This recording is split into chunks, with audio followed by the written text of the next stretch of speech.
Vous êtes sur la vidéo d'intro du site Urban Gaming. Incroyable imitation. Merci. Avec Anne-Sophie, on se donne quelques minutes pour vous présenter ce que fait Urban Gaming. Anne-Sophie, à toi de commencer. Eh bien, tout simplement, on fait des jeux innovants et impactants pour booster la cohésion et la sensibilisation en entreprise. Et on va profiter de ce moment où vous êtes dans cette vidéo d'introduction pour vous donner quelques points de repère. Dans ce domaine-là, le vocabulaire est assez large, donc sachez que quand on évoque la cohésion, on est plutôt sur une sphère team building, jeu fun, cohésion d'équipe. Et quand on vous parle de sensibilisation, là, on va plutôt évoquer les jeux apprenants, donc les serious games.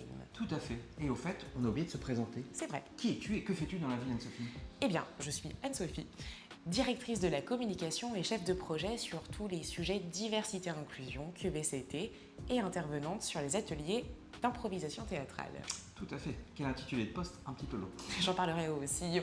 Et je suis Martin, donc CEO d'Urban Gaming. Et pour la petite histoire, Urban Gaming, pourquoi ce nom? Quand on a commencé en 2011, on faisait beaucoup des team building dans la ville, de découverte de la ville, un peu à la Pokémon Go. Bon, depuis, on a beaucoup évolué. On fait maintenant encore un peu ces jeux-là, mais on fait surtout des jeux d'intérieur ou des jeux à distance sur son PC ou en visio, notamment pour les serious games. Et on a vraiment eu la volonté de pouvoir tout gérer en interne, du développement jusqu'à l'animation avec nos comédiens, en passant par l'accompagnement avec les chefs de projet et enfin la création de contenu avec les game designers. Et en effet, pour revenir sur ce que tu disais, donc il y a une dichotomie dans nos jeux. Oui, j'utilise le mot dichotomie. On a les team building qui sont là pour renforcer les liens d'équipe. Et puis on a les serious games. Et sur les serious games, on va être sur des thématiques comme la diversité et l'inclusion, l'intégration des salariés, la cybersécurité, la gestion de crise, les soft skills, l'IA. Beaucoup de sujets. Mais les points communs de tout ça, c'est qu'on va avoir une transmission de savoir. Ça peut être du savoir pédagogique, ça peut être du savoir-faire ou ça peut être du savoir-être.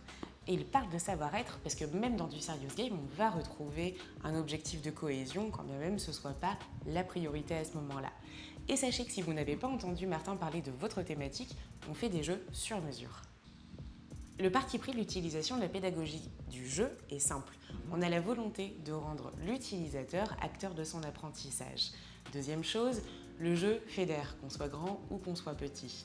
Enfin, il vient provoquer des émotions. On se souvient quand on a gagné ou quand on a perdu. Ça va participer à la rétention plus simple des informations qui sont transmises à ce moment-là. Enfin, avec les différentes mécaniques de jeu qu'on va utiliser, ça va nous permettre de solliciter différentes formes d'intelligence chez l'utilisateur.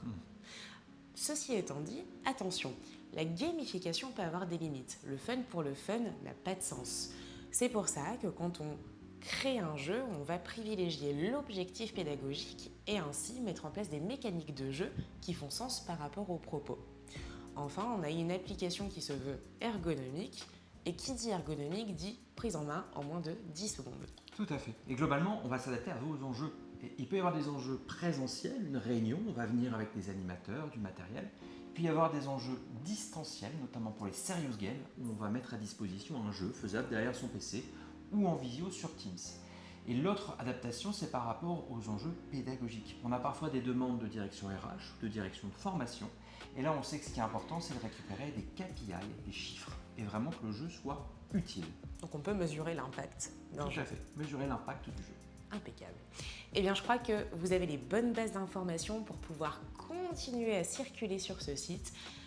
À vous de voir si vous voulez rentrer dans la sphère team building ou dans la sphère serious game. Les bons scrolls.